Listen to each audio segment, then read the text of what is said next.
Chapter 19. Grandfather Frog Jumps into More Trouble. Some people are heedless and run into trouble. Some people are stupid and walk into trouble. Grandfather Frog was both heedless and stupid and jumped into trouble. When Striped Chipmunk told him where the spring was, it seemed to him that he couldn't wait to reach it. You see, Grandfather Frog had spent all his life in the Smiling Pool, where he could get a drink whenever he wanted it by just reaching over the edge of his big green lily pad. Whenever he was too warm, all he had to do was to say "chug-a-rum" and dive head first into the cool water. So he wasn't used to going a long time without water. Jump, jump, jump! Grandfather Frog was going as fast as ever he could in the direction Striped Chipmunk had pointed out. Every 3 or 4 jumps he would stop for just a wee bit of rest. Then off he would go again, jump, jump, jump. And each jump was a long one. Peter Rabbit certainly would have been envious if he could have seen those long jumps of Grandfather Frog.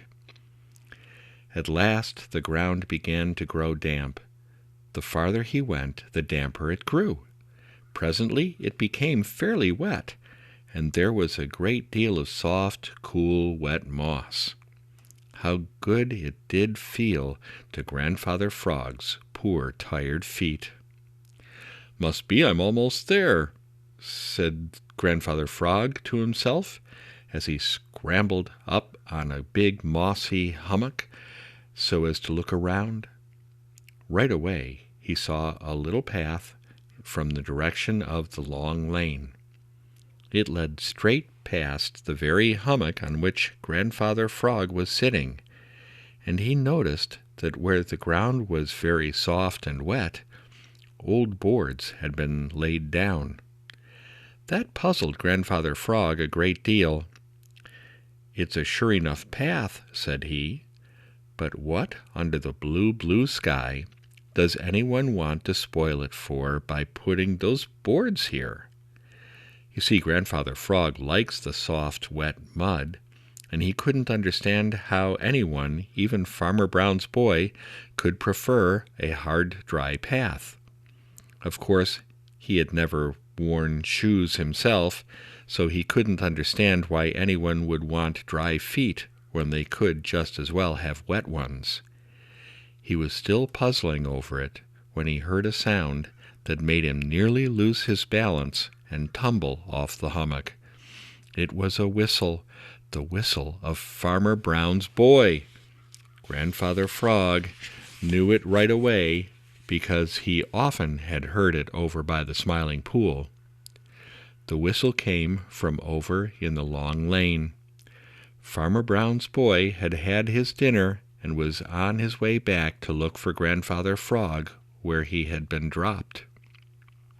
Grandfather Frog actually grinned as he thought how surprised Farmer Brown's boy was going to be when he could find no trace of him. Suddenly the smile seemed to freeze on Grandfather Frog's face. That whistle was coming nearer. Farmer Brown's boy had left the long lane and was coming along the little path. The truth is, he was coming for a drink at the spring, but Grandfather Frog didn't think of this.